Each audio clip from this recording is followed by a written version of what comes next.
Berganti atau bagaimana biar semua bicara. Jadi hari ini Ya pemirsa, sesaat lagi persidangan lanjutan peninjauan kembali Saka Tatal akan kembali digelar di ruang sidang Cakra Pengadilan Negeri Cirebon, Jawa Barat.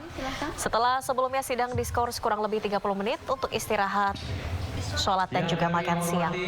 Kami banggakan Pak Susno Duaji untuk masuk. Untuk selanjutnya akan memberikan kesaksian adalah ex-Kabar Eskrim Polri periode 2008-2009 Susno Duaji.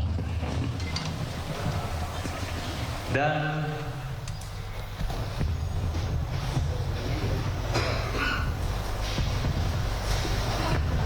yang mulia, ini adalah saksi fakta semuanya baru terus terpisah. saksi mata yang terakhir. Yang terakhir. Oh, baru datang ya. Apa kita Saudara sekalian,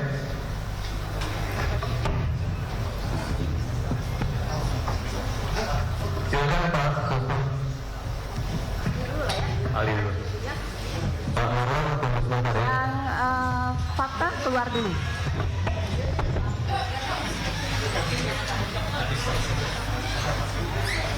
Untuk yang saksi fakta silahkan keluar dulu. Karena ahli sudah dari tadi pagi nih. Silahkan ke kursi yang sebelah. Ya. Silahkan duduk. Sini ya.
Selamat siang ahli, sehat ya? Nah, sehat. Kami cek identitasnya dulu. Nama lengkap Dr. Andos Susno Duaji, SH MSc. MH. MSc. Ya, KTP-nya. Ya. Jadi yang benar MH. Dr. Andos Ya. Susno Duaji, SHMH. SHMH. SHMH. Ya.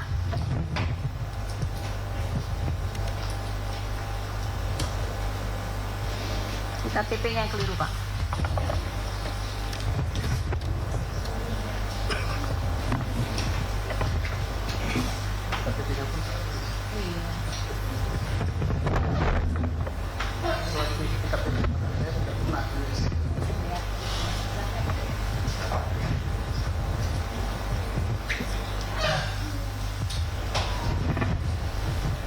Tempat lahir di Pagar Alam 1 Juli 1954. Betul. Laki-laki Indonesia. Alamat di Jalan Wijaya 10 nomor 1, RT 001 RW 004, Kelurahan Melawai, Kecamatan Kebayoran Baru, Jakarta Selatan. Betul ya. Agama Islam. Betul. Pekerjaan. Pekerjaan sekarang petani. Setelah pensiun.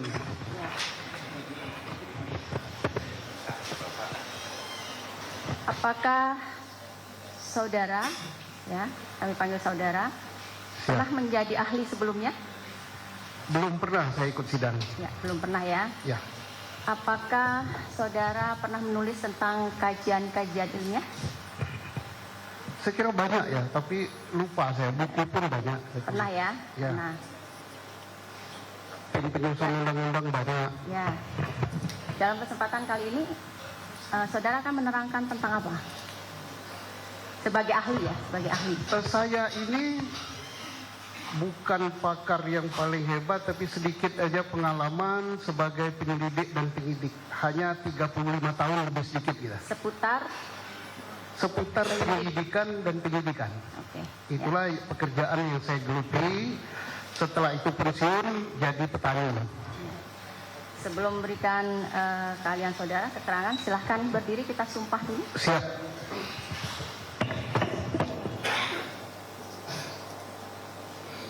Diikuti lafal sumpahnya. Bismillahirrahmanirrahim.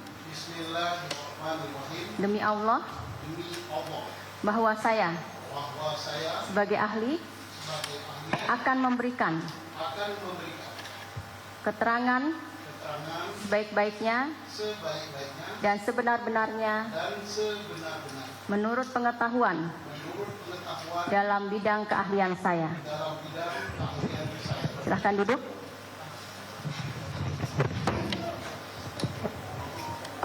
Jadi saudara dihadirkan oleh kuasa dari pemohon. Siap. Silahkan dari kuasa pemohon. Baik, terima kasih Majelis Hakim yang mulia. Yang saya muliakan Bapak Komjen Polisi Purnawirawan. Cukup yang terhormat atau nama sajalah. Yang mulia beliau depan. yang terhormat Bapak Susno Dwaji. Siap. Dari kerugian PT Bapak punya pengalaman kurang lebih 35 tahun sebagai Polri, anggota Polri. Siap. Di antaranya pernah menjadi penyidik, Kapolres, Kapolda, terakhir jabatan sebagai Kabar Eskrim ya Pak. Siap. Bapak juga pernah jadi Ketua PPATK Republik Indonesia. Wakil Ketua PPATK. Baik Pak. Sepak terjang Bapak dalam keilmuan pengalaman sebagai pembicara di televisi membuat kami tim pengacara dan sakatata dan keluarga merasa mendapat perlindungan dan kenyamanan karena komentar-komentar pendapat-pendapat ilmiah dan idealis Bapak, termasuk ketika Bapak yakin sekali Peggy akan bebas. Kemudian Bapak menantang beberapa melakukan satu sayembara apabila bisa membuktikan bukti pembunuhan dan pemerkosaan itu Bapak akan kasih hadiah 10 juta, betul Pak? Bukan menantang ya, tapi gemas ngajak ya kan. Karena kalau menantang itu kan ada lawan. Siap. Ini sing ada lawan gitu. Silakan. Mengajak. Kenapa Bapak begitu gemas sehingga Bapak ingin mengajak orang membuktikan apakah benar sehingga putusan dari tingkat pertama sampai penyidikan itu apa kira-kira yang mengganjal di hati Bapak tentang pembunuhan Vina dan Eki di Cirebon 2016 lalu? Sehingga saya waktu itu Bapak bukan menjadi Kapolda di Jawa Barat, karena Bapak jadi Kapolda di Jawa Barat tahun berapa Pak? 2008 saya Kapolda di sini. Di Jawa Barat ya. Sampai 2019 Tidak, pertengahan 2008 saya pindah jadi Kabar Eskrim. Siap. Kami lanjutkan Pak. Apa yang membuat Bapak begitu tertarik bahkan mengajak untuk membuktikan gitu. Kalau saya lihat bahasanya ini kok yang lain ini ada pro kontra, tapi Bapak tidak begitu yakin bahwa peristiwa ini terjadi dan ini adalah pelaku-pelaku yang hukum saat ini.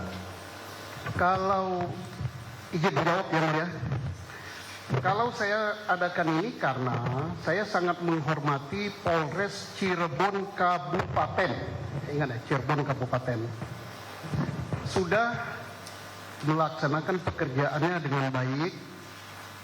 Dia sesuai dengan penyidikan, yaitu adanya suatu peristiwa, kemudian dia peristiwa itu apa, pidana apa bukan, dia simpulkan itu bukan pidana, kecelakaan lalu lintas.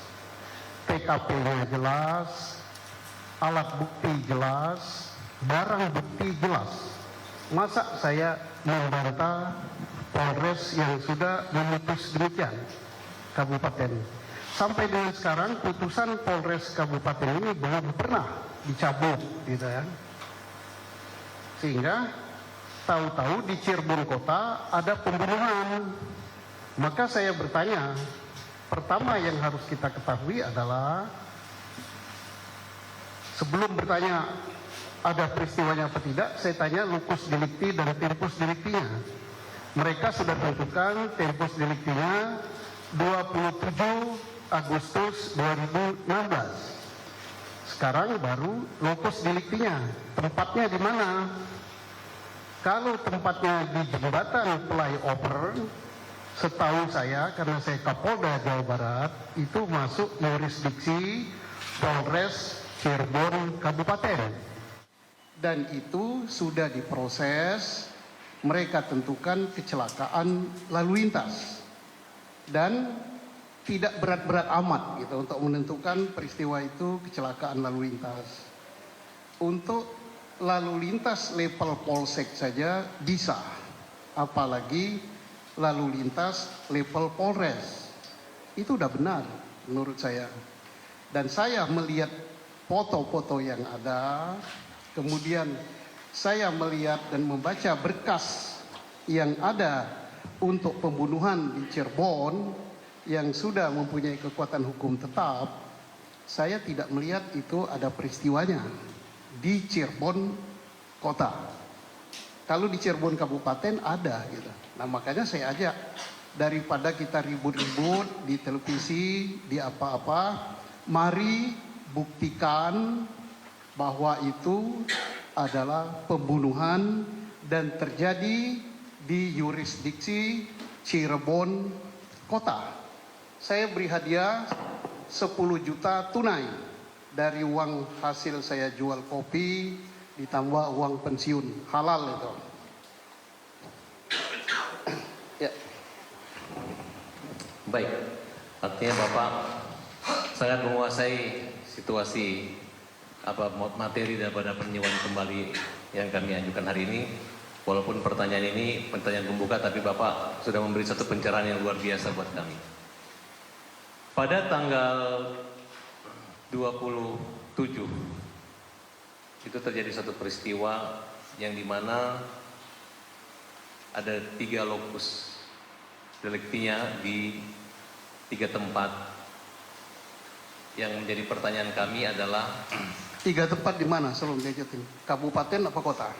pertama kecelakaannya itu di kabupaten pada tanggal 27. Tapi pada tanggal 31, saya ulangi dulu, tanggal 29 Rudiana turun ke Polsek. Rudiana ini adalah ayah dari korban Eki. Kemudian alasannya melihat motor tidak rusak. Nah, sehingga dia melakukan satu penyisiran secara pribadi tanpa ada surat perintah penyelidikan. Kemudian bertemulah dengan Aep dan Dede di lokasi sekitar jembatan flyover Talun. Kemudian Dede diinterogasi, ditanya, katanya melihat sekelompok anak muda yang pada malam itu berkumpul. Yang kami ketahui bahwa latar belakang daripada Dede itu ada rasa sakit hati. Ya, Dede Aep rasa sakit hati karena pernah dikeroyok karena ada masalah skandal wanita. Kemudian Rudiana memberi telepon, apabila mereka kumpul lagi silakan hubungin kami. Setelah mereka ada kumpul, Rudiana bersama dengan 3 orang temannya menangkapi mereka tanpa ada surat perintah penyelidikan. Kemudian melakukan integrasi dan penganiayaan, penyiksaan. Setelah itu dibuatlah laporan pidana, yang artinya ada 2 laporan pidana. Yang pertama laka lantas di Polsek Talun, dan kedua pembunuhan 338, yang dimana salah satu yang ditangkap adalah Saka Tatal yang di samping kiri kami ini, Pak Susno. Apakah tindakan Rudiana melakukan penangkapan, membuat laporan polisi, kemudian melakukan penyiksaan sudah memenuhi standar operasional daripada Polri sesuai ketentuan yang berlaku saat itu ataupun saat ini? Mohon saudara ahli menjelaskan. Saya kira kemarin ya penasihat hukum sudah ada putusan dari Pengadilan Negeri Bandung ya, untuk perbuatan upaya paksa, penangkapan, penahanan, penyitaan, dan ditambah lagi kita berpegang pada hukum acara kita. Saya kira tak perlu saya jelaskan lagi, itu hal yang sangat-sangat simpel ya. Tidak semua polisi atau Polri berwenang menangkap. Tidak semua anggota reserse berwenang menangkap. Yang berwenang menangkap adalah anggota reserse yang diberi surat perintah, terkecuali tertangkap tangan.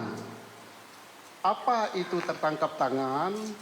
Saya nggak perlu uraikan, itu sama dengan saya ngajari ikan berenang ya. Penasihat hukum lebih tahu itu apa tertangkap tangan. Saya kira itu aja jawaban saya. Salah apa benar? Ya saya tidak menilai itu ya, silakan dinilai sendiri. Apakah peristiwanya tertangkap tangan apa tidak? Apakah dia anggota reserse yang diberi surat perintah apa tidak? Saya belum pernah menanyakan. Jadi standarnya bukan saya yang menentukan, hukum yang menentukan. Ya. Baik, kami lanjutkan. Terkait dengan berubahnya laporan peristiwa laku lantas ke peristiwa pidana, apakah itu dibolehkan untuk mendapat dua laporan yang walaupun pada akhirnya berubah dari lalu lintas menjadi peristiwa pembunuhan dan pemerkosaan? Ya ini kan peristiwa, kalau yang di jembatan flyover itu sudah jelas diputuskan oleh Polres Kabupaten Cirebon sampai detik ini kecelakaan lalu lintas tunggal. Nah kalau ada pembunuhan, kalau korbannya sama, yang ini kecelakaan lalu lintas tunggal sudah selesai, yang ini ada pembunuhan tunggal, ada pembunuhan dan perkosaan tadi, korbannya sama, ya maka saya kembalikan. Apa bisa korbannya sama, peristiwanya berbeda, lukusnya berbeda? Silakan dijawab sendiri. Majelis hakim yang akan menilainya itu. Apabila terjadi suatu pemeriksaan yang mengejar pengakuan dengan cara-cara penyiksaan, dengan cara-cara kekerasan, intimidasi, menurut pengalaman saudara saksi ahli, apa langkah-langkah hukum yang dapat dikenai tindakan terhadap oknum penyidik ataupun Polri tersebut? Kita sudah menjadi negara yang sangat menghormati HAM yang kita tuangkan dalam hukum acara kita sejak tahun 81 ya. Kemudian Indonesia telah meratifikasi konvensi anti penyiksaan. Kemudian di dalam peraturan Kapolri tentang pelanggaran tentang norma kode etik profesional Polri, hal itu tidak dibenarkan. Nggak boleh gitu. Sanksinya apa? Ya sesuai dengan tingkat pelanggarannya. Ada sanksinya turun pangkat, ada sanksinya tidak boleh mengikuti pendidikan. Kalau itu sudah sampai kepada pidana, maka selain kena sanksi kode etik profesi, dia akan dipidanakan. Jika pada masa kepemimpinan saudara ahli terjadi hal-hal seperti ini, langkah apa yang pengalaman yang pernah dilakukan terhadap penyidik, dan apakah Polri itu pasif atau aktif? Misalnya membuat satu penyelidikan atau eksaminasi atau lain sebagainya. Ini yang ingin kita tahu pengalaman selama di Polri. Ada dua pertanyaan ya berarti ya. Satu, jika terjadi pada saat saya, kalau pada saat saya bagaimana ya? Jika itu artinya tidak mesti pada saat saya ya. Kalau tidak mesti pada saat saya, itu kan sudah ada aturan-aturan yang mengatur tentang disiplin Polri. Ada aturan yang mengatur tentang kode etik Polri. Dan Polri juga berlaku hukum pidana sipil berlaku juga pada Polri. Karena Polri adalah sipil, bukan lagi militer atau angkatan bersenjata dulu ya. Jadi diberlakukan itu. Dan di era saya apakah tidak ada? Saya yakin ada gitu ya.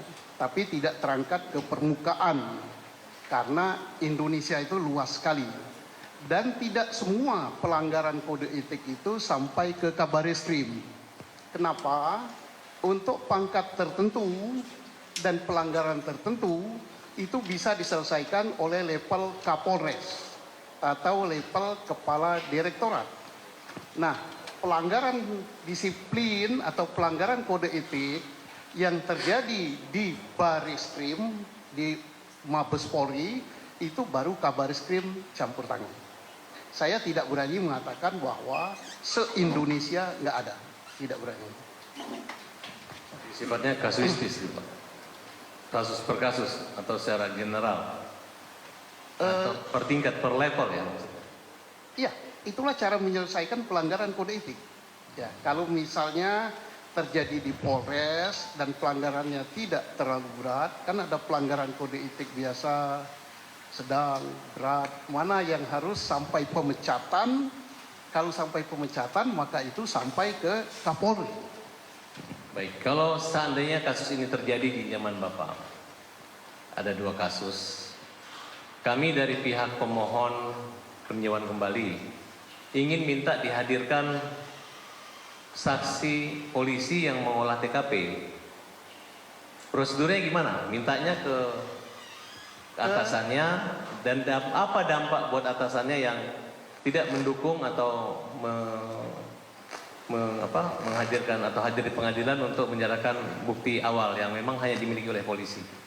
Jadi berapa? 3 pertanyaan itu ya. Satu, mintanya kepada siapa? Kepada siapa? Sesuai dengan dia itu anggota mana. Misalnya Polres Kota Cirebon.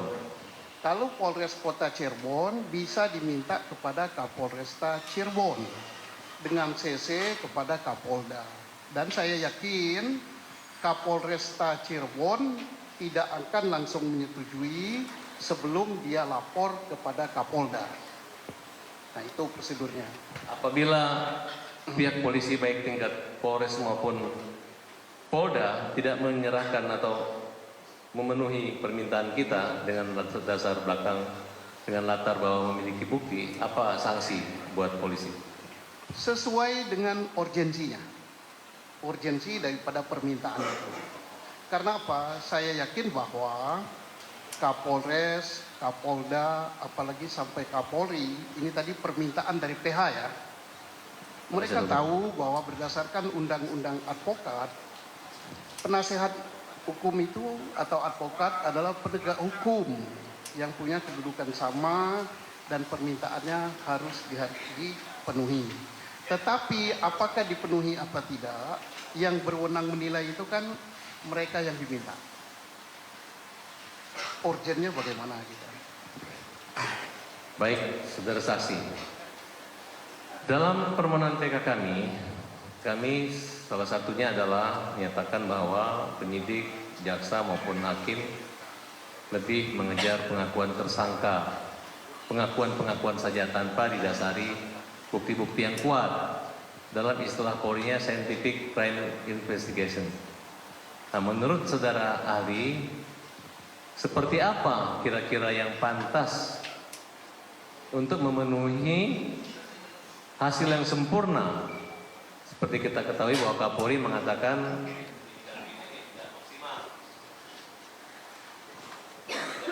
Oh.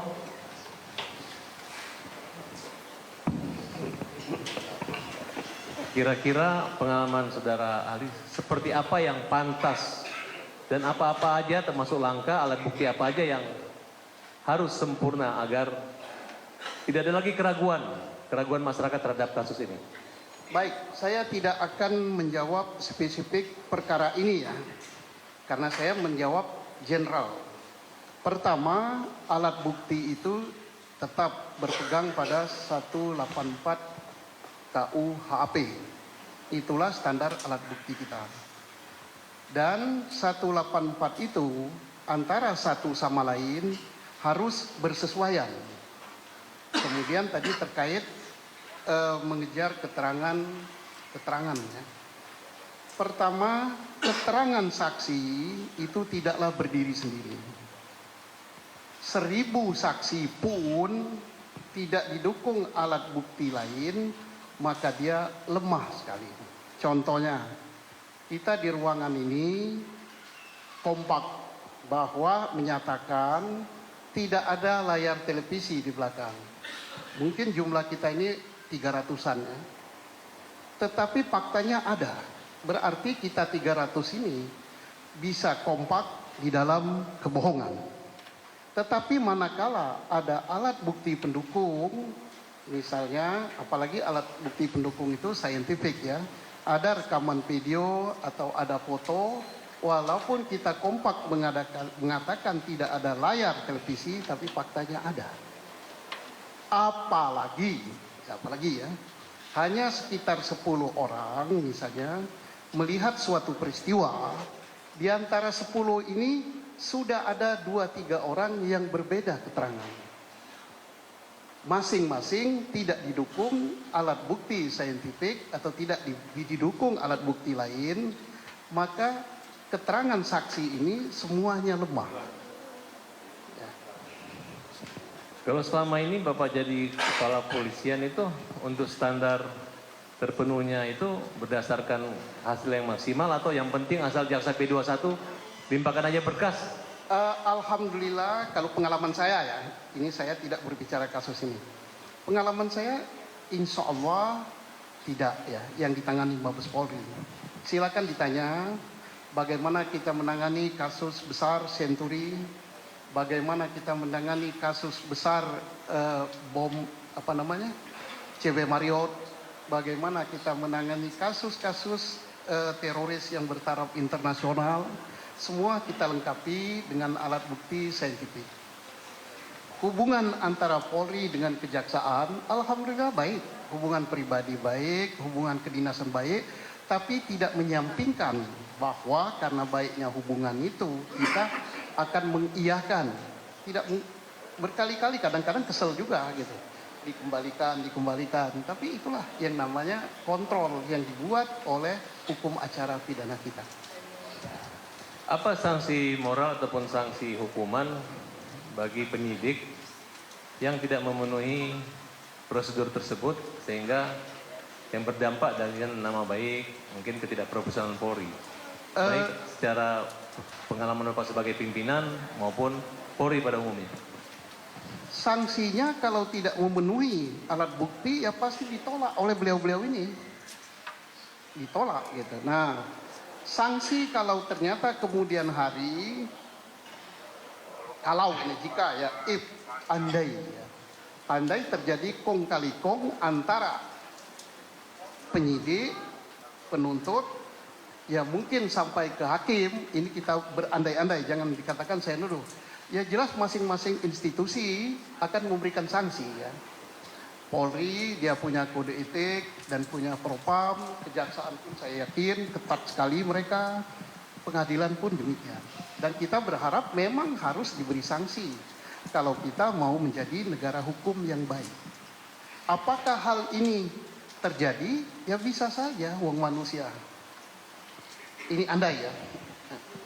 Saya tidak menukik pada satu kasus. Saya cukup sementara. Dilanjut yang mulia. Saudara Ali, Kapolri dalam sambutan pada acara penutupan wisuda Sekolah Tinggi Ilmu Kepolisian Kamis 20 Juni 2024 yang dibacakan Wakapolri menyatakan bahwa perkara pidana pembuktian awal tidak didukung oleh Scientific Crime Investigation. Apa arti dari Scientific Investigation, penyelidikan dan penyidikan? Ya, scientific crime investigation itu adalah bukti pendukung yang tidak bisa terbantahkan. Contohnya apa? Sidik jari. Karena sampai dengan sekarang hampir 6 miliar penduduk dunia tak ada yang sama. Yang kedua, DNA. Itu diakui oleh dunia, itu tak terbantahkan. Bahkan DNA dari kita ini bisa diketahui sampai dengan apakah ada darah Eropa, apakah darah Arab, gitu kan. Yang ketiga, tangkapan dari CCTV. Kemudian berikutnya lagi hasil laborat, darah dan sebagainya. Itu termasuk HP. HP itu dia akan membicarakan atau memberitahu di mana posisi seseorang pada waktu tertentu, jam tertentu. Karena HP itu punya email dan HP itu sinyalnya terhubung kepada sinyal BTS. BTS itu tiang yang tinggi-tinggi. Nah, itulah yang digunakan oleh Polri untuk nangkap seorang teroris. Bahkan gardu tempat kita ngambil uang itu ATM ya. ATM itu bisa digunakan saintifik. Tertangkapnya teroris besar zaman saya baris krim dulu. Karena dia sering menarik duit di ATM tertentu dan kita pantau dari rekeningnya bahwa rekening itu ditarik biasanya di ATM nomor sekian. Kita cocokkan dengan layar, itu kan ada CCTV-nya, oh itu yang narik. Nah jadi teknologi-teknologi inilah yang berbicara, termasuk kimia forensik, fisika forensik, itu sulit terbantahkan. Maka di Amerika atau negara-negara maju, yang pertama itu dicantumkan bukan keterangan saksi, tapi physical evidence. Ya, jadi itulah yang harus ditemui. Nah, terkait dengan pernyataan Kapolri. Kapolri adalah seorang pimpinan Polri. Dia berbicara berarti dia mewakili lembaga itu. Kapolri pertama jelas tidak sembarang bicara. Nah, persoalan berikut, apakah pembicaraan Kapolri itu karena tertuju kepada kasus pidana? Saya tidak menilai, tetapi silakan dari penasihat hukum, silakan Pak Jaksa, silakan hakim menilai berkasnya.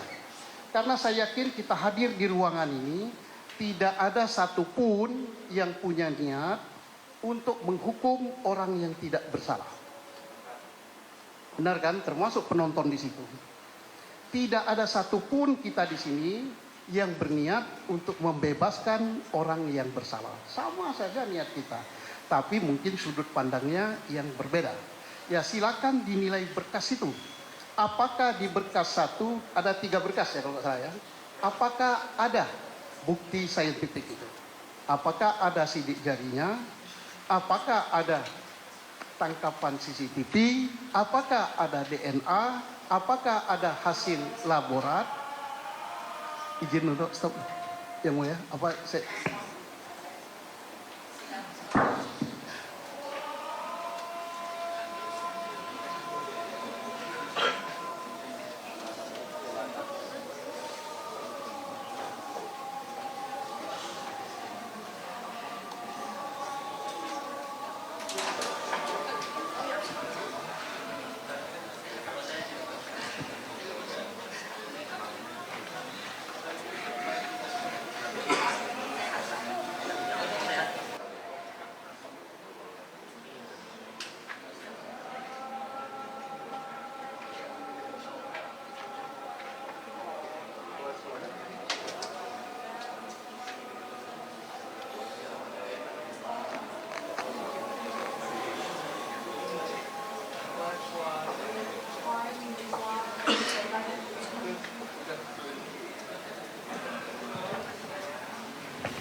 berarti penyidik Polres Cirebon harus mempunyai bukti sidik jari. Kalau sidik jari itu tidak ada, bagaimana menurut pendapat ahli? Tidak harus sidik jari ya. Tangkapan video juga bukti saintifik. Tidak ada itu bisa juga DNA. Karena kalau tidak salah di sini ada pasal tentang perbuatan terhadap anak ya. Nah, di situ ditemukan sperma misalnya. Dari situ kan bisa dicek sperma itu apakah sperma satu orang, apakah sperma 13 orang ya, tersangka 13 laki-laki ada berapa di situ? 13 tersangka tambah 1 korban 14 ya. Apakah sperma itu sperma 14 orang? Nah, jadi artinya bisa dilihat dari situ juga. Tidak dari situ bisa juga dilihat dari HP. Tidak dari HP bisa dari foto. Ya, foto itu belum tentu dari HP dia kan. Bisa juga dilihat dari video. Video belum tentu dari HP. Nah, dari sana sudah hal-hal itu adalah saintifik. Bisa juga dilihat dari kimia forensik atau fisika forensik. Kalau peluru kita menggunakan fisika forensik. Baletnya itu dilihat ulirnya berasal dari senjata yang mana. Nah, jadi banyak sekali sebenarnya forensik-forensik yang bisa untuk membuktikan suatu peristiwa. Nah, pertanyaan tadi menohok langsung pada kasus ini. Saya tidak akan menilai, tapi silakan dicek sendiri apakah di dalam berkas itu ada yang terkait dengan forensik-forensik tadi. Ahli, kasus ini kan kasus pembunuhan berencana yang mengakibatkan adanya 7 terpidana seumur hidup. Apa urgensinya penyidik dari pagi-pagi hari atas Dede dan Aib telah dilakukan BAP sumpah? Apa menurut pendapat? Baik. Sehingga nggak datang ke pengadilan begitu. Baik, saya tidak akan langsung menohok kepada kasus ini ya. Kalau kasus ini saya nanti tidak netral ya. Jadi setiap kasus apa pentingnya tadi terkait dengan masalah forensik tadi? Ya karena apa hasil kerja Polri itu tidak ubahnya hasil kerja juru masak. Yang akan mencicipinya setelah dites di dalam oleh mungkin direktur, oleh siapa, tapi beliau-beliau ini yang akan bermain di pengadilan nanti, beliau-beliau ini. Jadi untuk meyakinkan jaksa penuntut maka harus dilengkapi itu. Yang menyatakan harus itu adalah kami di dalam keluarga penyidik itu, supaya berkas itu tidak bolak-balik, langsung gitu bisa diterima. Kalaupun di istilah kami di P19 kan itu tidak terlalu sering gitu.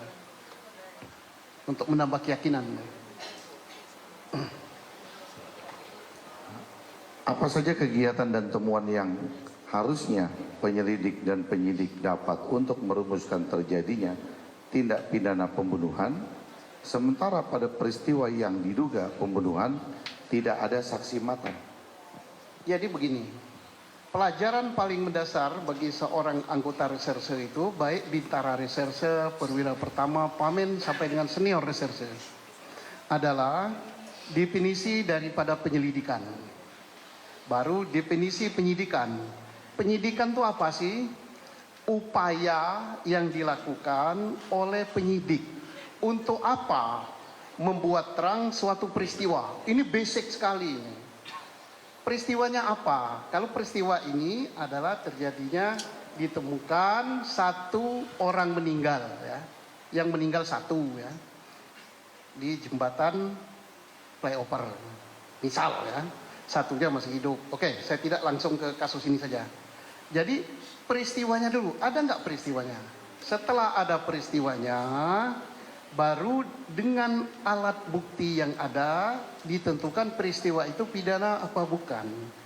Di mana mencari alat bukti, kami diajari yang namanya triangle evidence, yaitu di TKP. Di situ ada korban, di situ ada saksi, di situ ada barang bukti yang lain ya, seperti misalnya apa? Ada senjata, ada sepeda motor, ada helm dan sebagainya, ada HP, Nah, itulah yang nantinya akan berbicara membuktikan bahwa ini pidana. Kalau pidana, pidananya apa? Jadi tidak bisa langsung ditentukan ada peristiwa, misalnya peristiwanya ada penganiayaan atau ada penusukan, baru dicari TKP-nya, baru dicari alat buktinya. Itu tidak bisa. Kita akan kesulitan sendiri nantinya. Ya. Baik, terima kasih. Mari kita lanjutkan. Langkah awal apa yang harus dilakukan oleh penyidik reskrim berkaitan dengan diketemukannya korban tindak pidana pembunuhan di lokasi korban pembunuhan tersebut diketemukan? Menurut bagaimana? Tidak mungkin peristiwa itu akan disebut pembunuhan, ya. Karena untuk menyatakan pembunuhan harus tahu dulu peristiwanya. Polisi tidak mungkin dia akan katakan, kecuali tertangkap tangan, ya. Ditemukan misalnya jenazah, entah 2, entah 3, dia suatu tempat. Kemudian polisi tadi atau penyidik tadi akan mencari alat bukti di sekitar TKP. Apa alat bukti? Siapa saksi yang mengetahui? Kemudian saya katakan tadi, ada nggak HP di situ, ada darah di situ, ada senjata di situ, segala macam. Kemudian setelah pulang ke kantor itu diolah. CCTV memberikan tangkapan layar apa. Kemudian dari barang bukti di situ menghasilkan sidik jari apa tidak. Nanti sidik jari itu akan dicocokkan dengan sidik jari lain. Baru dia tentukan setelah gelar perkara, oh ini pembunuhan. Baru dicari siapa pelakunya. Siapa pelakunya itu bukan ditangkap orang baru dicocokkan alat bukti, tapi dengan alat bukti itu kita bisa tahu oh pelakunya ini. Sehingga kalaupun ada gugatan pra peradilan dan sebagainya ya tidak masalah karena sudah ditemukan alat-alat bukti yang mendukung bahwa dialah pelakunya. Dan ini amanat daripada UHAP kita yang mendefinisikan penyidikan adalah upaya membuat terang suatu peristiwa pidana apa bukan dengan alat bukti yang ada untuk menentukan siapa pelakunya. Jadi siapanya itu paling belakang kecuali tertangkap tangan.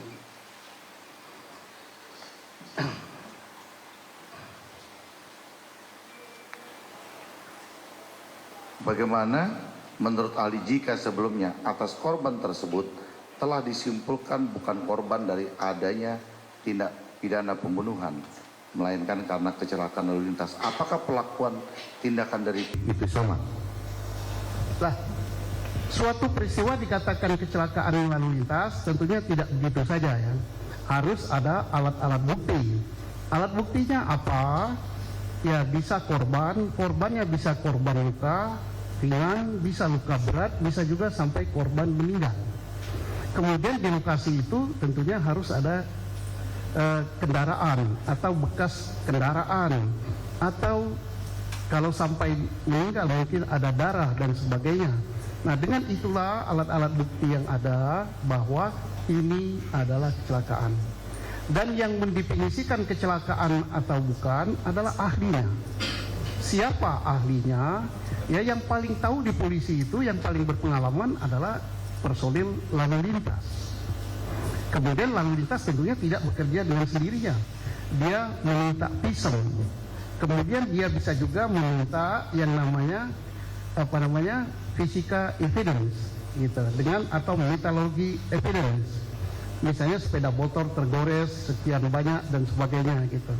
Nah, ini dia bisa menentukan oh ini kecelakaan lalu lintas. Oh ini bukan pembunuhan dan sebagainya. Jadi itu harus dilakukan. Nah, sekarang kalau bukan kecelakaan lalu lintas bisa saja misalnya ada peristiwa lain. Tapi untuk menentukan peristiwa lain tidak bisa ujuk-ujuk, sama saja prosesnya, baik kecelakaan lalu lintas maupun pembunuhan harus didukung oleh alat bukti. Dan alat bukti itu supaya tidak terbantahkan didukung dengan alat bukti forensik. Baik, Pak Presiden, rekan saya. Saudara ahli, saya ingin bertanya karena saudara ahli sepertinya menghindar dari pertanyaan pada pokok perkara ya. Saya ingin bertanya ke hal yang umum dulu. Bila ada anggota masyarakat curiga telah terjadi peristiwa pidana, apa yang harus dilakukan secara prosedur? Diulangi, anggota masyarakat Bila anggota masyarakat curiga telah terjadi peristiwa pidana, apa yang harus dilakukan? ya, atas informasi yang diterima itu, Polri selaku penyidik menerima informasi itu, kemudian dia punya tolak ukur. Ya. Tolak ukurnya adalah alat bukti. Apakah peristiwa itu betul pidana, apakah betul itu pembunuhan. Mau 1000 orang yang berkata itu pembunuhan, kalau bukan dia yang berwenang, yaitu informasi. Nah, informasi itu harus dibuktikan dengan alat bukti. Ya, Kalau tidak ada alat buktinya, ya Polri tidak boleh terbawa oleh informasi-informasi. ya. Saudara Ali belum sampai sana, Saudara Ali. Gimana? Belum sampai sana, belum sejauh itu. Ya. Jadi pertanyaan saya, ini masyarakat ada yang mencurigai terjadi peristiwa pidana.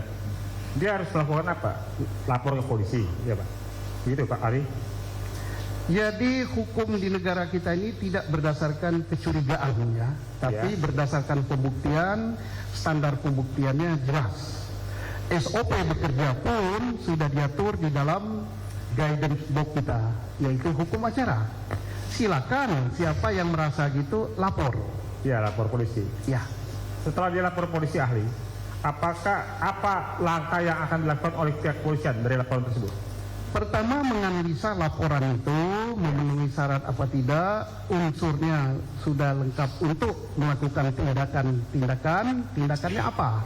Tindakan penyelidikan. Ya. Untuk menyelidik peristiwa itu, setelah lengkap, ya minimal 2 alat bukti baru ditingkatkan menjadi penyelidikan.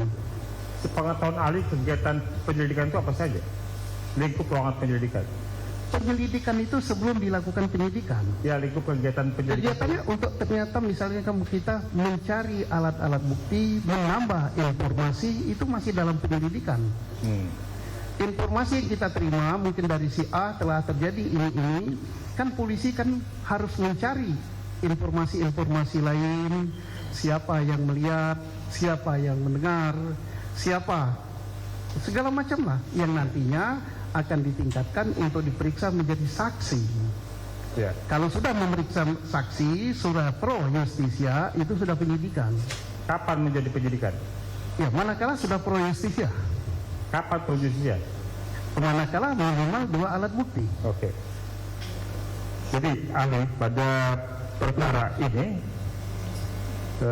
Aibtu Rudiana telah membentuk tim bersama Gugun Gumilar, Andi Saprudin, Dodi Irwanto dengan melakukan mendatangi TKP pelopor, kemudian mendapatkan informasi dari Ab dan Dede, kemudian melakukan tindakan penangkapan kepada 8 orang, Sudirman, Suprianto, Jaya, Eka Sandi, Hadi Saputra, Eko Ramadhani, Adi dan Sakat Asal, dan kemudian menangkap mereka, membawa mereka ke Polres Kota Cirebon, melakukan interogasi juga penyiksaan terhadap 8 orang tersebut tanpa ada didahului adanya laporan polisi, tanpa adanya surat perintah penyelidikan, tanpa adanya surat perintah penangkapan.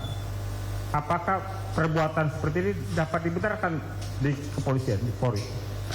Saya tidak langsung menjawab karena ini sudah langsung ke kasus ya. Ya. Tapi apa yang benar terjadi kalau seperti itu, silakan dilaporkan kepada Polri.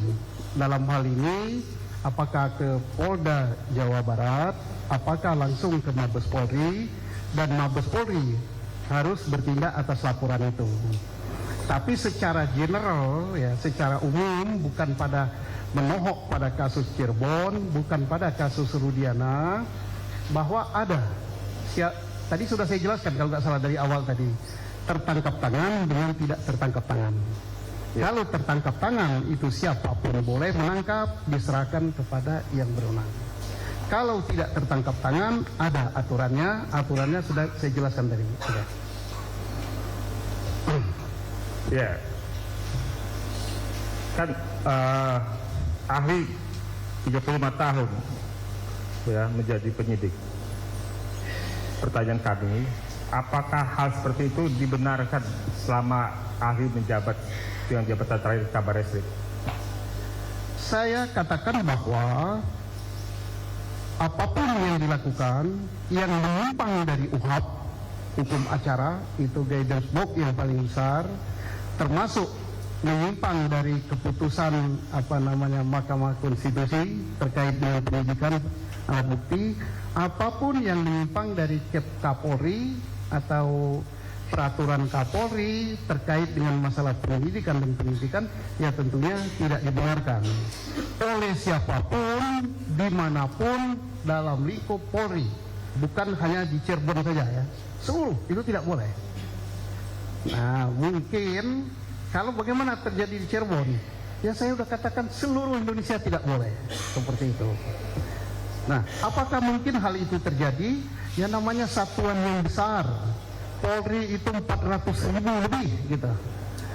Anggota reskrimnya 100.000 lebih. Ya mungkin saja. Saya tidak berani menyatakan tidak mungkin terjadi.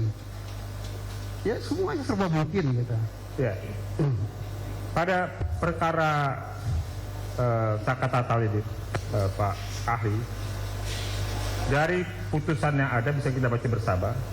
Sebagai tadi mana ahli singgung soal scientific crime investigation, di pada 3 perkara nomor 16, 3 dan 4 tidak ada bukti sidik jari, tidak ada bukti DNA, tidak ada bukti CCTV, tidak ada hasil lab, tidak ada hasil handphone atau percakapan, tidak ada juga foto.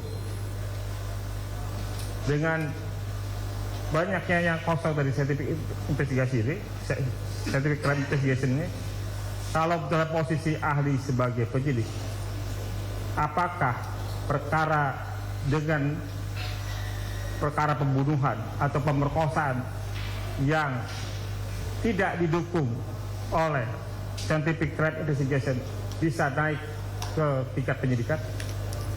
Pertanyaannya karena sudah menohok pada kasus, tidak saya jawab, tapi saya yakin ini dicatat oleh Yang Mulia. Ya. Jadi biar Yang Mulia yang mencatat, yang meneruskan pada itu. Saya akan berupaya untuk tidak sampai ke to the point kasus ya. Oke. Saudara ahli, apabila dalam suatu perkara pembunuhan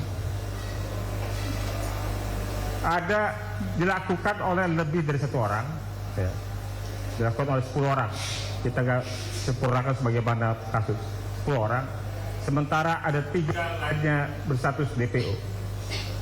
Ya. Pembunuhan itu kemudian dirumuskan sebagai 340 pembunuhan berencana, namun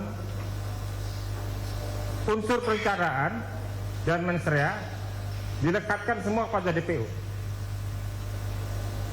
Ketika 7 tersangka diperiksa sehingga sampai dengan proses kasasi itu terbukti bersalah.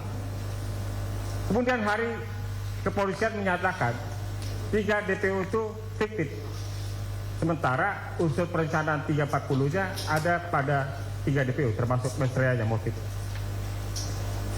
Atas hal tersebut, pendapat ahli, apakah unsur 340 yang telah menjebloskan 7 terpidana lainnya itu masih bisa terpenuhi dengan dinyatakannya oleh polisi sendiri bahwa DPO itu fiktif?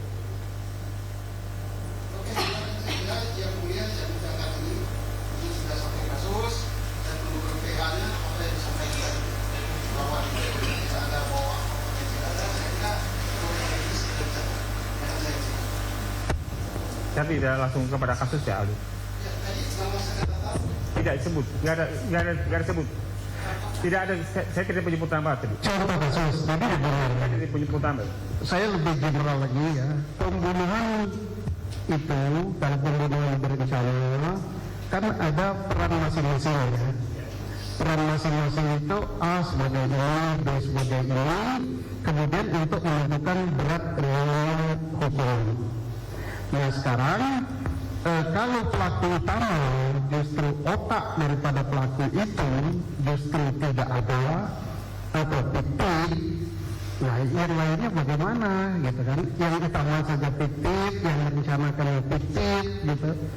Ya ini pelaku lainnya fiktif juga gitu. Tapi bukan kasus ini ya.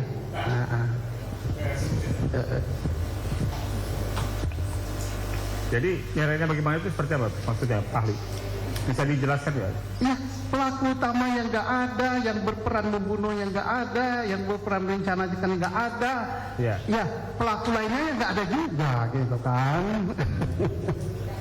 Ya. Ya. Saya tambahkan lagi. Apabila di satu kasus itu yang sudah dinyatakan terbukti dengan keterangan saksi-saksi sudah dihadirkan dalam persidangan yang memberatkan para tersangka sehingga mereka menjadi terpidana. Kemudian para saksi diantaranya itu mencabut keterangannya dan menyampaikan keterangan yang dulu diberikan ketika persidangan yang membuat para pelaku dipidana adalah keterangan palsu. Apakah dengan hal ini peristiwa yang dinyatakan sebagai peristiwa pidana itu masih dapat dipertanggungjawabkan atau mempunyai nilai akuntabilitas di konteks penyelidikan dan proses peradilan ini? Hukum acara kita telah memberikan suatu jalan ya, satu gate gerbang. Kalau terjadi peristiwa seperti itu, bagi siapa yang merasa dirugikan, baik langsung atau melalui penasihat hukumnya, advokat dapat melakukan kalau dia sudah punya kekuatan hukum tetap, yaitu pengurangan keluarga. Kalau belum sampai ke level itu kan ada pintu kasasi, ada pintu juga banding. Ya, jadi apa yang disampaikan tadi, ya itu menjadi pertimbangan oleh majelis untuk apakah keberatan daripada tersangka yang tadi dia sudah menjadi terpidana pada level mana itu untuk dipertimbangkan. Nah, tergantung bukti-bukti yang diajukan serta dalil-dalil yang disampaikan. Ya. Oke, ahli, saya ingin tanya, saya tidak menyebut kasusnya, ahli ya. Supaya ahli dia keberatan menjawab. Kalau pada suatu kasus, ya, pada suatu kasus pidana, perkara pidana pembunuhan, saya tidak menyebutkan wilayah dan nama. Ya. Termasuk di dalamnya ada pemerkosaan, tetapi tidak didukung oleh bukti saintifik berupa sidik jari, berupa hasil lab, berupa DNA, berupa CCTV, ya, berupa hasil percakapan di handphone, dan tidak ada juga bukti foto kamera. Apakah perkara seperti itu bisa atau layak atau memenuhi syarat untuk kemudian dinyatakan lengkap P21? Kita boleh alat bukti yang lain kan, urutannya 184 itu paling atas keterangan saksi. Ya. Apakah keterangan saksi itu simetris, sama semua? Ya. Berarti dia tidak cacat. Setelah tidak cacat, apakah keterangan saksi ini didukung atau bersesuaian dengan alat bukti yang lain? Ya. Kalau tidak bersesuaian dengan alat bukti lain, apalagi satu sama lain sudah saling bertentangan, maka keterangan saksi itu lemah sekali. Ya. Oke, masih ada pintu berikut, yaitu keterangan ahli. Ya. Nah, keterangan ahli ini terkait dengan keahlian apa dia? Misalnya, dia ahli di bidang fisika forensik yang akan melihat bulat itu alur senjata. Dia menyatakan bahwa peluru ini berasal dari senjata ini, maka itu bisa dengan keterangan ahli. Keterangan ahli tidak dicukup dengan itu, dengan yang lain saja, tapi harus didukung dengan keterangan yang lain. Dengan surat, apakah keterangan yang lain lagi dengan keterangan terdakwa. Tapi kalau keterangan terdakwa sudah tidak ada atau dia tidak mengakui, keterangan ahli tidak ada, surat tidak ada, yang ada hanya keterangan saksi. Keterangan saksi pun sudah tidak simetris, tidak didukung alat bukti yang lain, yaitu lemah semuanya. Artinya tidak layak tuh jadi dinyatakan P21 lengkap? Layak apa tidaknya yang menilai beliau-beliau ini. Karena yang akan bermain di lapangan beliau yang akan menghadapi yang mulia. Beliau yakin apa tidak gitu. Terima kasih, ahli. Tolong sedikit ahli. Sebagai mantan kabar reskrim, di situ kan ada berbagai unit, ada unit direktorat ini dan sebagainya.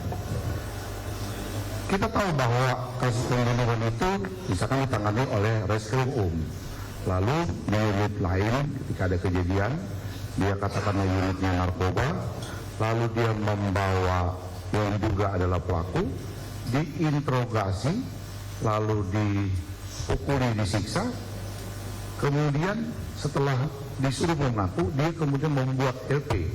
Apakah dibenarkan secara aturan kepolisian menurut Alis mantan Kapolres? Tadi sudah saya jelaskan bahwa tidak semua polisi berwenang menangkap. Tadi sudah saya ceritakan bahwa untuk melakukan suatu perbuatan itu sudah ada aturannya, guidance booknya, mulai dari hukum acara sampai dengan peraturan Kapolri. Saya kira sudah tadi. Baik, cukup, terima kasih. Cukup, boleh, silakan. Yang mulia, selamat siang Pak, selamat sore, terima kasih sudah hadir. Saya akan bertanya Pak terkait penyidikan ya Pak ya. Yang ingin saya tanyakan, yang menjadi penyidik ketika menerima pelaporan ya Pak ya, laporan dari masyarakat, yang menjadi acuan menerima laporan itu apakah boleh semua warga masyarakat ya, tanpa melihat apakah misalnya seperti saya misalnya sebagai jaksa, kemudian saya mengetahui ada suatu tindak pidana, saya melaporkan kepada polisi, tidak Pak ya? Nah, apakah diperbolehkan? Semua orang boleh melapor ya. Kalau mengadu tidak semua orang, karena delik aduan kan ada aturannya. Baik. Tapi kalau melapor itu siapapun Boleh melapor ya Pak ya? Baik. Kemudian ketika kita melakukan pelaporan, kita melaporkan suatu peristiwa kepada kepolisian, gitu kan? Apa saja persyaratan yang harus kita bawa? Apakah berikut alat bukti langsung kita bawa, gitu kan? Karena kan sepengetahuan saya, ketika kita melaporkan sesuatu itu di sana itu ada pasal apa yang dikenakan, kemudian siapa saja yang menjadi saksi, siapa pelapor, begitu kan Pak ya? Nah, persyaratan apa Pak yang harus dibawa untuk melengkapi pelaporan dari kami, misalnya pelaporan dari masyarakat misalnya? sesuai dengan kapasitas masyarakat. Kalau dia misalnya ada suatu kecelakaan atau ada suatu pembunuhan atau ada suatu penganiayaan, dia kan terbatas sekali alat bukti atau pengetahuan. Dia hanya melaporkan, Pak, telah terjadi orang ditusuk di pasar. Nama yang menusuk saya tidak tahu, nama yang ditusuk saya tidak tahu, tapi kelihatannya tubuh yang tinggi, di tangan kanannya ada tato, nusuknya itu pakai batu, rambutnya keriting. Kalau polisi nanya, apa bukti yang Anda punya lainnya? Ya itu ada Pak yang saya ketahui. Tidak masalah. Tidak masalah. Artinya dengan alat bukti yang demikian itu bisa melapor, kemudian tadi ahli sampaikan bahwa setelah mendapat pelaporan itu kemudian dilakukan penyelidikan. Iya. Dibuat tim. Iya. Penunjukan penyidik ya Pak? Iya, untuk tindak lanjut dilakukan penyelidikan. Betul setelah terjadi peristiwa itu, selain bapak atau ibu yang melapor tadi, ada lagi apa tidak yang melihat. Kemudian di tempat itu apa iya tercecer darah, apa iya ada belati yang jatuh, apa iya ada dompet yang tertinggal, apa iya ada HP yang tertinggal. Nah ini dikumpulkan. Jadi tidak perlu yang melapor itu harus lengkap, termasuk ada aturannya tidak perlu harus berpakaian lengkap. Baik. Bersandal jepit pun boleh. Terima kasih Bapak. Nah terkait pelaporan tersebut ya, ketika kita melakukan pelaporan, artinya ketika masyarakat melakukan pelaporan, kan diminta pasal-pasal yang dilaporkan oleh kita itu apa, ya Pak ya, oleh masyarakat itu apa, ahli. Nah, apakah pasal-pasalnya itu berdasarkan penyelidikan dari penyidik, kemudian apakah bisa ada penambahan pasal atau pengembangan pasal? Pasal itu yang melapor itu kan misalnya ada orang jualan di pasar ya, boro-boro dia tahu pasal, jenis kejahatannya pun dia nggak tahu. Baik. Jadi pasal itu tidak dimasukkan seketika itu. Baik. Yang penting dia melihat ada orang apa namanya tadi nempeleng orang atau ada orang nusuk orang. Apakah itu penganiayaan, apakah itu pembunuhan atau percobaan pembunuhan, ya hasil pengembangan dari polisi. Setelah itu pun masih bisa berkembang kan. Polisi kan koordinasi sama yang akan bermain di pengadilan dengan jaksa penuntut yang sudah ditunjuk. Benar nggak kami sudah menentukan pasal ini dengan ini, kan masih bisa berkembang. Baik, artinya kan dari hasil penyelidikan yang dilakukan oleh penyidik, kemudian bisa timbul pasal-pasal baru atau pasal-pasal lain. Iya. Nah, kemudian yang ingin saya tanyakan, prosedur untuk bahwa itu penyidik melakukan melakukan penyidikan di tingkat kepenyidikan, kan ada yang namanya SPDP. Iya. Kemudian selanjutnya dikirim kepada kami. Iya. Nah, yang saya ingin ketahui Pak, untuk menuju kepada SPDP yang dikirim kepada kejaksaan, nah prosedural untuk maju ke sana itu apakah dilalui gelar perkara? Jelas. Atau misalnya untuk menetapkan suatu tersangka itu apakah dilakukan gelar perkara? Mohon izin bisa menjelaskan. Harus. Karena penyidik ini kan pikiran satu orang. Kalau penyidik langsung melaporkan itu nanti kepala unitnya, kasatnya nggak kerja ya. Ya harus gelar perkara. Tapi gelarnya sampai pada level apa tergantung perkaranya. Oh, tergantung kepada kepala. Kalau perkaranya biasa-biasa mungkin cukup sampai di Polres itu mungkin kasat dipimpin oleh Wakapolres. Kalau dia sudah perkaranya besar sekali, mungkin dari Polda turun, Wasdik Polda turun. Tergantung. Baik, terima kasih. Kemudian gini ahli, apa prosedur ketika di daerah, misalnya di suatu daerah ada suatu tindak pidana? Karena kami ada menangani beberapa perkara itu, ada pelimpahan dari Polres kepada Polda Jawa Barat. Nah, apa prosedur pelimpahan dari Polres kepada Polda Jawa Barat? Nah, apa yang menjadi tolak ukurnya? Kemudian apa yang menjadi persyaratannya? Terus mengapa harus ditarik oleh Polda Jawa Barat? Apakah ada kriteria tertentu? Mohon dijelaskan. Oke, jadi peralihan perkara ya yang menangani. Baik, ya. Bisa dari Polres dialihkan ke Polda, bisa juga dari Polda diturunkan ke Polres. Semua mungkin itu. Nah, pertama tergantung perkaranya. Maksud tergantung perkaranya, kalau perkara itu misalnya di suatu kabupaten atau di satu kota tidak terlalu besar, itu akan menimbulkan kegaduhan, itu bisa saja Polda menariknya. Atau satuan setempat, Polresnya bisa melimpahkan ke Polda dengan berbagai alasan. Nanti pelimpahannya pengadilan yang menyidangkan tergantung lokus delikti daripada perkara itu. Baik, kalaupun misalnya Pak, apakah ada perkara dari daerah ditarik ke Polda Jawa Barat terkait kompetensi wilayah mengadili? Karena Polda Jawa Barat menangani perkara Provinsi Jawa Barat. Iya. Artinya seperti itu ya Pak? Iya. Nah, apakah untuk penanganan perkara yang satu tempus dan lokusnya ada di beberapa tempat, kemudian ditarik ke Polda Jawa Barat. Apakah itu banyak Pak ditangani sepanjang Bapak? Ada beberapa. Tahun. Misalnya yang menyangkut wilayah antara Jogja dengan Semarang di Klaten. Klaten itu dekat sekali dengan Jogja, dekat sekali dengan Jawa Tengah. Bisa itu ditarik ke markas besar, satuan lebih tingginya. Atau antara dua Polres yang berdekatan ditarik ke Polda, bisa. Tetapi penyelesaian kasus itu kemana tergantung TKP-nya. Diserahkan artinya ke kejaksaan mana, dari kejaksaan itu tentunya menyerahkan ke pengadilan mana. Pengadilannya adalah sesuai dengan lokus delikti daripada perkara itu. Artinya beberapa wilayah kabupaten juga, kalau tempus lokusnya di beberapa wilayah kabupaten, artinya Ya. bisa ditarik ke Polda Jawa Bisa. Barat. Baik. Nah kemudian yang ingin saya tanyakan lagi terkait perkara laka lantas Pak, izin. sepengetahuan saksi ketika menangani mohon maaf, sepengetahuan ahli terkait perkara laka lantas, apabila terjadi suatu perkara laka lantas yang pertama kali dilakukan oleh tim dari polisi laka lantas, itu apa Pak? Apakah memfoto lokasi, kemudian memfoto korban, atau seperti apa Pak? Mohon izin penjelasannya. Pertama yang harus dilakukan, jiwa manusia itu nomor satu. Kalau masih ada yang hidup, itu harus segera dilarikan ke rumah sakit. Itu baru nanti diselidiki peristiwanya, apakah kecelakaan, apakah pembunuhan.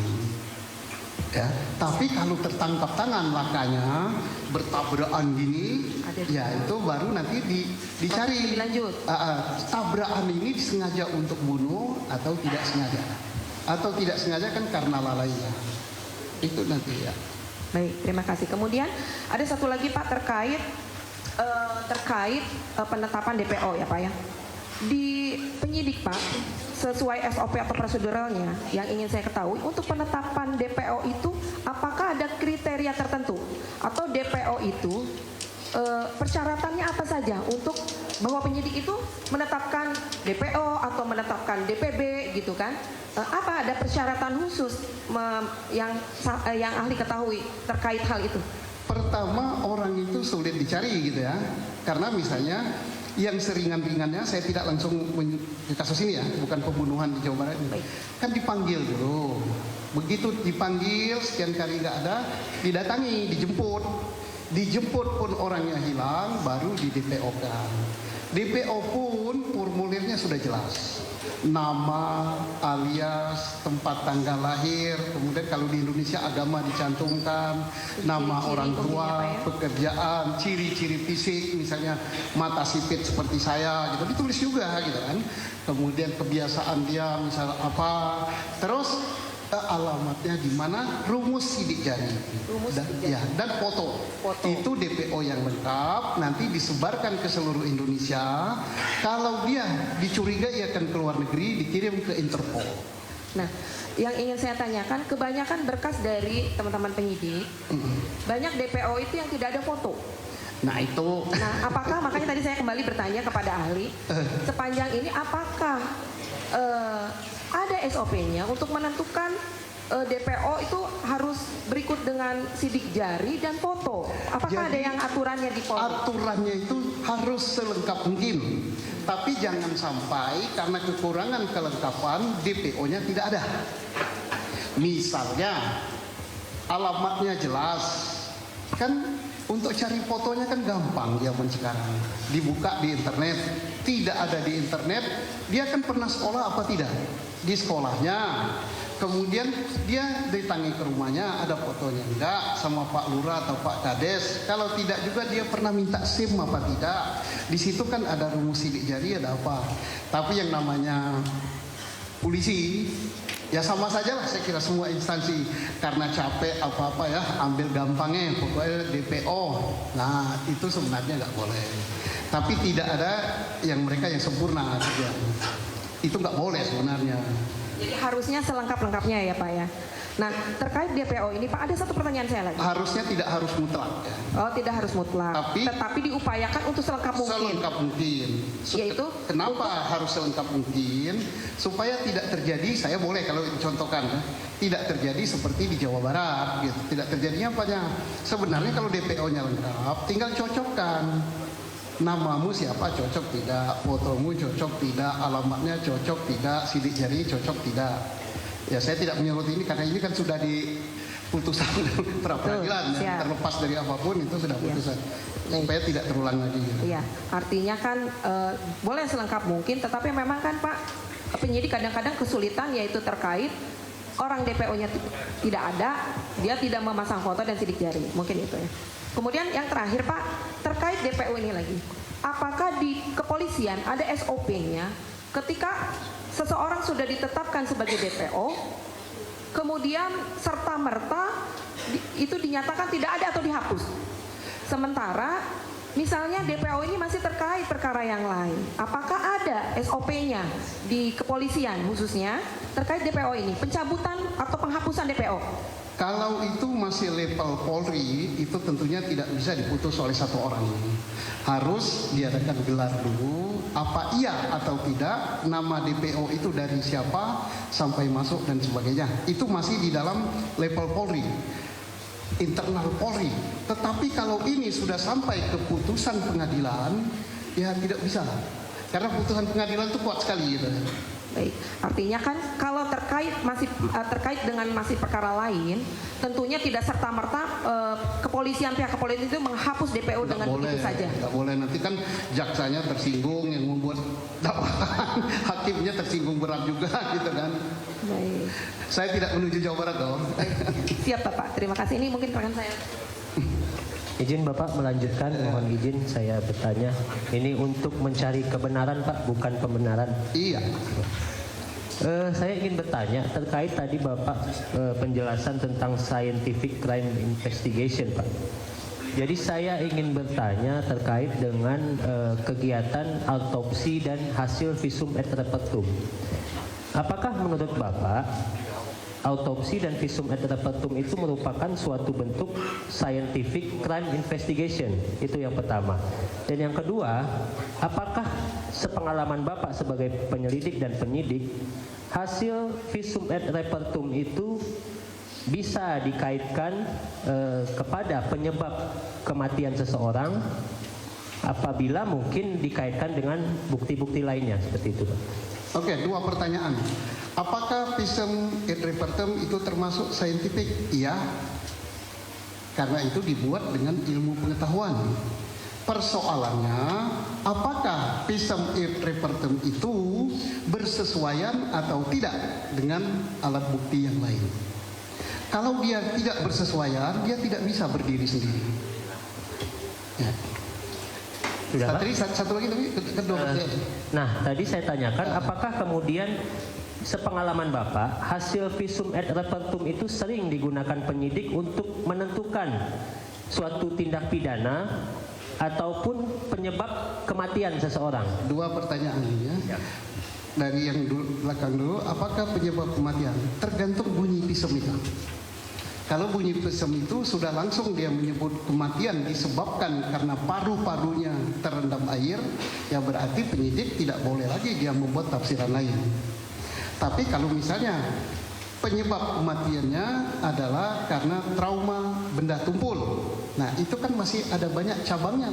Apakah benda tumpul itu kepalanya atau kakinya yang mendatangi, benda tumpulnya diam, atau badannya yang diam tapi benda tumpul yang datang gitu. Berarti ada suatu kekuatan yang melakukan benda tumpul itu. Berarti kemudian hasil visum itu dikaitkan dengan keterangan atau alat bukti lainnya ya Pak? Iya. Kemudian, oh baik Pak. Nah kemudian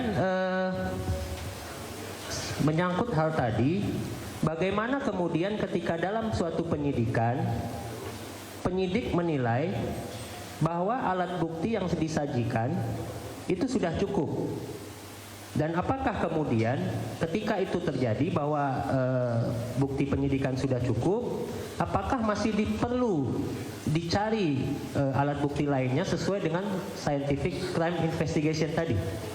Penyidik tidak boleh mengatakan alat bukti sudah cukup ya. Yang bisa menentukan sudah cukup dan itu sudah memenuhi untuk pembuktian di pengadilan adalah jaksa penuntut umum. Tidak bisa penyidik. Maka jaksa penuntut umum bisa mengembalikan berkas itu untuk dilengkapi. Tidak bisanya apa? Tidak akan diterima kalau penyidik membuat tafsiran sendiri. Nah, kemudian tadi terkait dengan visum, apakah visum itu biasanya dimintakan oleh Polri kepada dokter atau bagaimana Pak secara otomatis? Visum itu apalagi visum luar dalam ya, itu dimintakan kan menurut hukum acara kita kan oleh penyidik kan, oleh penyidik. Jadi tidak bisa semua orang buat visum, kita bisa.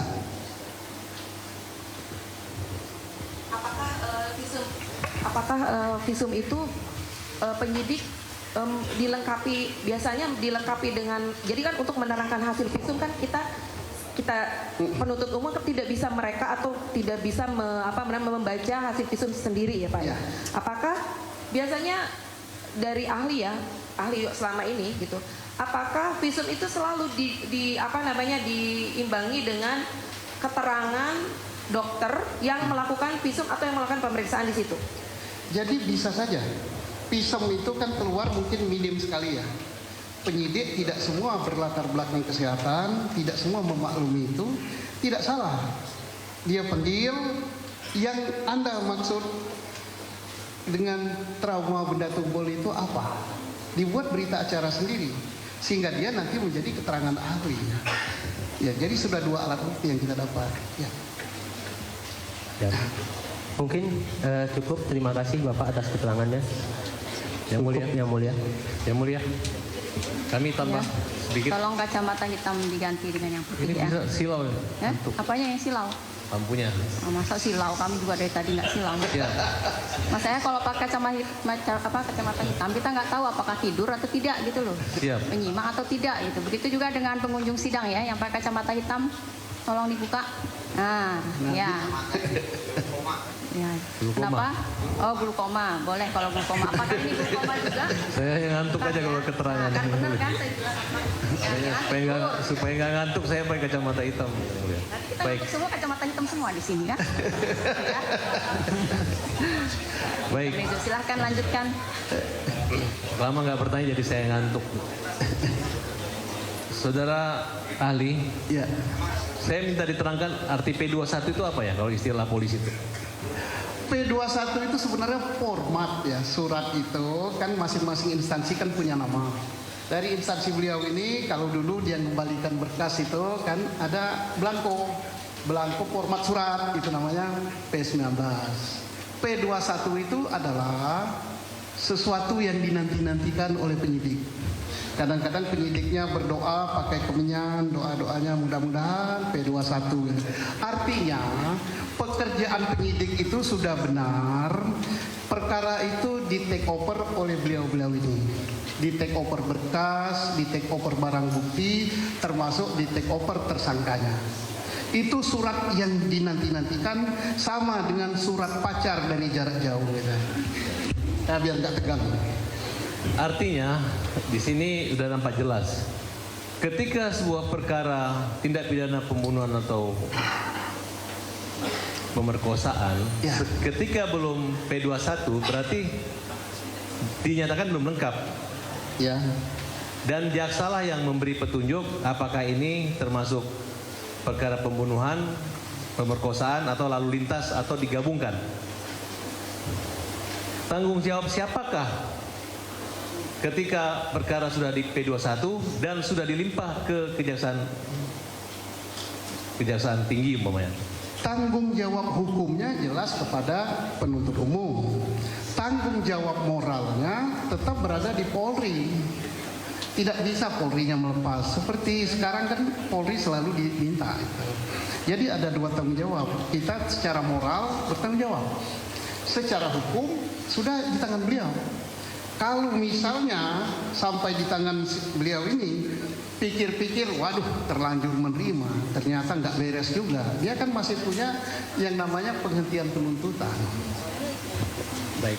Jika terjadi hal seperti ini, di mana para saksi mencabut semua laporan, keterangan di pengadilan, kemudian pengakuan, kemudian dampak juga kekurangan kelemahan dari jaksa penuntut umum yang tidak menghadirkan saksi utama dan dengan modal sumpah di tingkat kepolisian aja, koreksi apa yang dapat dilakukan oleh baik jaksa penuntut umum atau kepolisian? Saya serahkan kepada yang mulia majelis. Mungkin sudah jadi catatan itu. Ya kan itu kan ingin menyampaikan. Ada nggak upaya mungkin gelar kembali pertemuan antara jaksa dan Polda Jabar untuk mengkoreksi kembali kemungkinan di dalam jawaban ataupun Secara yuridis ya perkara yang sudah dilimpahkan, yang sudah P21 sudah menjadi tanggung jawab beliau. ya itu yang saya tanyakan. Apakah Memungkinkan nggak tiba-tiba P21 dikembalikan lagi jadi P19? Oh tidak, maksud kami sudah putusan ini kan namanya koordinasi. Kalau koordinasi mungkin setelah dilimpahkan di sini kan berkas itu kan balik lagi ke Polri. Bukan, maksud saya setelah putusan Mahkamah Agung ini kan PK. Ini upaya hukum luar biasa gitu. Karena tadi saudara ahli mengatakan P21 itu seperti surat cinta. Satu kebahagiaan yang luar biasa, ternyata segala bukti sudah terpenuhi, udah tanggung jawab jaksa. Jaksa yang bertanggung jawab itu. Jaksa yang mengemas lagi di tingkat penuntutan, pembuatan dakwaan maupun penuntutan. Adakah koreksi? Mungkin ya kalau saya lihat ya kemarin ini jaksa tetap menolak bukti novum kita. Nggak ada sedikit pun menyadari bahwa ada kekurangan, kira-kira seperti itu. Saya tidak akan menilai itu ya. Nanti kalau saya menilai sudah level novum, ini beliau sudah nyatakan. Baik, pertanyaan terakhir. Yang menilai Mahkamah Agung nanti. Ya Ibu yang nyampaikan, yang mulia. Pertanyaan terakhir. Karena ini menyangkut perubahan tindak pidana dari kecelakaan lalu lintas di tingkat Polsek dan dirubah menjadi pasal 338 dan 340. Apakah ke depan perlu ditinjau kembali tentang penanganan perkara lalu lintas? Mungkin dikembalikan ke perhubungan atau tetap dilakukan polisi. Kenapa? Karena kalau susah kita mengkoreksi, kalau misalnya polisi dengan mudah lalu lintas pindah ke sana, siapa? Kalau misalnya itu kembali ke Departemen Hubungan, tiba-tiba terjadi kejanggalan, mungkin masih bisa disidik oleh polisi untuk tindak pidananya gitu. Kira-kira saran daripada ahli tentang hal ini. Saya kira ini tidak berpindah dari lalu lintas menjadi pembunuhan ya. Karena lalu lintas itu di Polres Cirebon tidak pernah Polres Cirebon merubah menjadi pembunuhan dan tidak pernah melimpahkan perkara lalu lintas ke Polres Kota. Tapi kalau di luar pengetahuan saya, misalnya ada pelimpahan, saya tidak tahu. Bentar, tapi tidak menohok situlah. Hari itu ada LP ya, waktu lalu lintasnya ada kan? Nah itu yang disembunyikan LP lalu lintas. Maaf yang mulia, saya langsung berdialog. Beda ya, 2 LP dengan pelimpahan beda. Ada 2 LP? Ya, beda.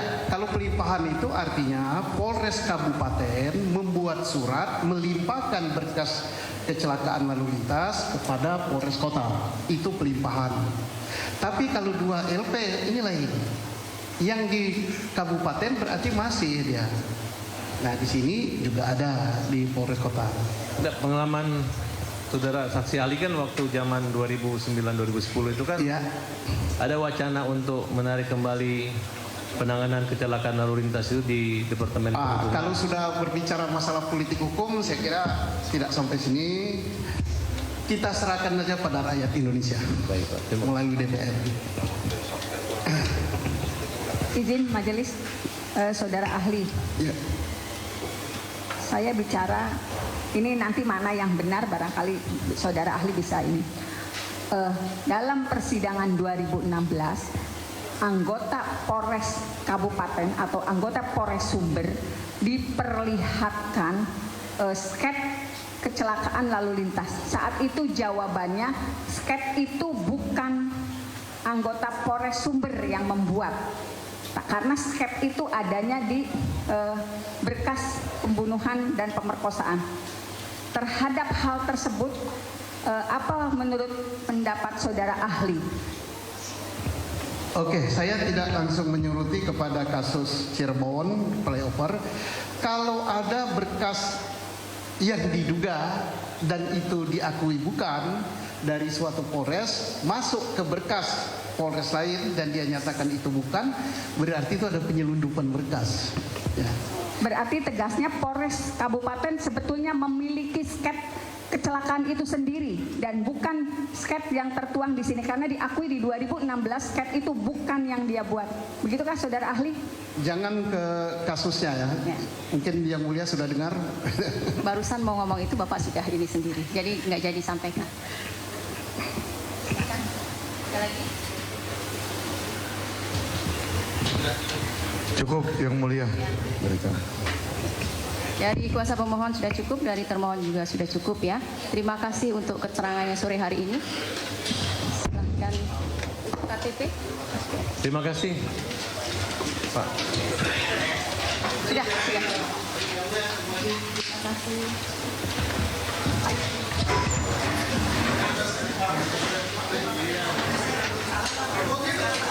KTP jangan lupa.